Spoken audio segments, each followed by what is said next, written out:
ನಮಸ್ಕಾರ ಸ್ನೇಹಿತರೆ, ಇಂದಿನ ಈ ವಿಡಿಯೋದಲ್ಲಿ ಹಾಸನಾಂಬೆ ದೇವಿಯ ಪವಾಡ ಮತ್ತು ಶಕ್ತಿಯ ಬಗ್ಗೆ ನಿಮ್ಮ ಮುಂದೆ ತಿಳಿಸಿಕೊಡುತ್ತಿದ್ದೇನೆ. ಇಲ್ಲಿ ವರ್ಷಕ್ಕೊಮ್ಮೆ ದೀಪ ಹಚ್ಚುತ್ತಾರೆ. ಅದೇನಂತ ಈ ವಿಡಿಯೋದಲ್ಲಿ ನೋಡೋಣ ಬನ್ನಿ. ಹಾಸನದ ಆದಿದೇವತೆ ಶಕ್ತಿ ದೇವತೆ ಹಾಸನಾಂಬೆಯ ಪವಾಡ ಮತ್ತು ಇತಿಹಾಸವನ್ನು ತಿಳಿಯಲೇಬೇಕು. ಹಾಸನಾಂಬ ದೇವಾಲಯದ ವಿಶೇಷತೆ ಎಂದರೆ ವರ್ಷಕ್ಕೊಮ್ಮೆ ಮಾತ್ರ ಇಲ್ಲಿ ದೇವಾಲಯದ ಬಾಗಿಲನ್ನು ತೆರೆಯಲಾಗುತ್ತದೆ. ವರ್ಷದ ಹಿಂದೆ ಹಚ್ಚಿದ ದೀಪ ಉರಿಯುತ್ತಲೇ ಇರುತ್ತದೆ. ಹಾಸನಾಂಬೆಗೆ ಇಟ್ಟ ಪ್ರಸಾದ ಹಾಳಾಗಿರುವುದಿಲ್ಲ, ಹೂಗಳು ಸಹ ಬಾಡಿರುವುದಿಲ್ಲ. ಇಂತಹ ಮಹಾಪವಾಡವನ್ನು ಹೊಂದಿರುವ ಹಾಸನಾಂಬ ದೇವಾಲಯದ ಇತಿಹಾಸವೆಂದರೆ, ಮಹಾಭಾರತದ ಅರ್ಜುನನ ಮೊಮ್ಮಗ ಜನಮೇಯ ಶಾಪಗ್ರಸ್ತನಾಗಿದ್ದ.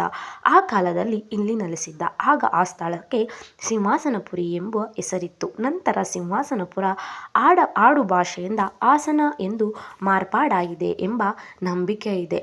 ಸಪ್ತ ಮಾತೃಕೆಯರಾದ ಇಂದ್ರಾಣಿ, ವೈಷ್ಣವಿ, ಕುಮಾರಿ, ಮಹೇಶ್ವರಿ, ಬ್ರಾಹ್ಮೀದೇವಿ, ವಾರಾಹಿ ಮತ್ತು ಚಾಮುಂಡಿ ಅಮ್ಮನವರು ವಾರಣಾಸಿ ಕಡೆಯಿಂದ ದಕ್ಷಿಣದ ಕಡೆಗೆ ವಿಹಾರಕ್ಕೆ ಬಂದರಂತೆ. ಇಲ್ಲಿನ ಪ್ರಕೃತಿಯ ಸೌಂದರ್ಯಕ್ಕೆ ಮನಸೋತಿ ಇಲ್ಲಿ ನೆಲೆಸಲು ನಿರ್ಧರಿಸಿದರಂತೆ. ಆ ಕ್ಷೇತ್ರವೇ ಸಿಂಹಾಸನಪುರಿ, ಅಂದರೆ ಹಾಸನ ಎಂದು ವರ್ಣಿಸಲಾಗಿದೆ.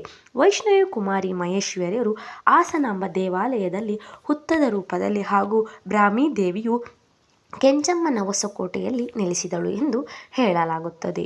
ಇನ್ನು ಉಳಿದ ದೇವತೆಯರಾದ ಚಾಮುಂಡಿ, ವಾರಾಹಿ, ಇಂದ್ರಾಣಿ ದೇವಿಗೆರೆಯ ಬಳಿ ನೆಲೆಸಿದರು ಎನ್ನುವ ಇತಿಹಾಸವಿದೆ. ಐತಿಹಾಸಿಕ ಕೃತಿಯ ಪ್ರಕಾರ ಕೃಷ್ಣಪ್ಪ ನಾಯಕ ಎಂಬ ಪಾಳೆಗಾರನಿದ್ದನು.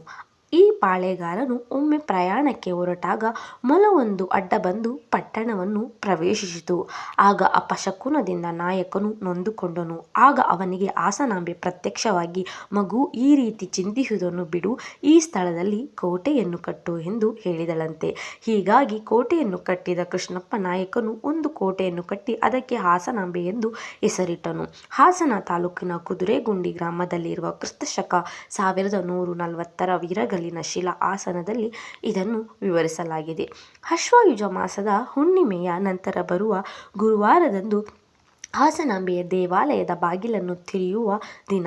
ಎಲ್ಲ ತಳವಾರ ಮನೆತನದವರು ಹಾಜರಿರುತ್ತಾರೆ. ಗರ್ಭಗುಡಿಯ ಮುಂದೆ ಬಾಳೆಯ ಕಂದನ್ನು ಅರಸು ಮನೆತನದವರು ನಿಟ್ಟು ದೇವಿಯನ್ನು ಭಜಿಸುತ್ತಾ, ಮನೆತನದವರಾದ ಸಿಂಹರಾಜ ಅರಸು ಬಾಳೆ ಕಂದನ್ನು ಕತ್ತರಿಸಿದ ನಂತರವೇ ದೇವಾಲಯದ ಬಾಗಿಲನ್ನು ತೆರೆಯುವುದು ಇಲ್ಲಿನ ಸಂಪ್ರದಾಯ.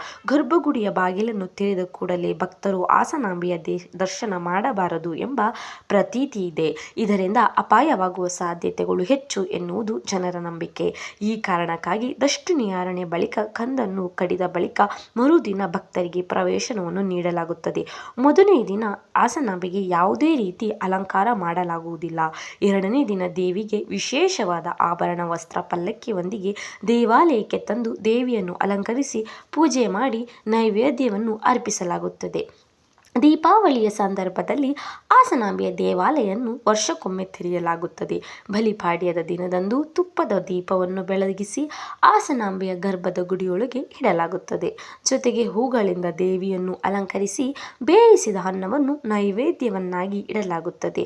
ಪವಾಡವೆಂದರೆ ಮುಂದಿನ ವರ್ಷ ಬಾಗಿಲು ತೆಗೆಯುವವರೆಗೂ ದೀಪ ಉರಿಯುತ್ತಲೇ ಇರುತ್ತದೆ ಮತ್ತು ಪ್ರಸಾದವು ಕೂಡ ಹಾಳಾಗದೇ ಇರುತ್ತದೆ.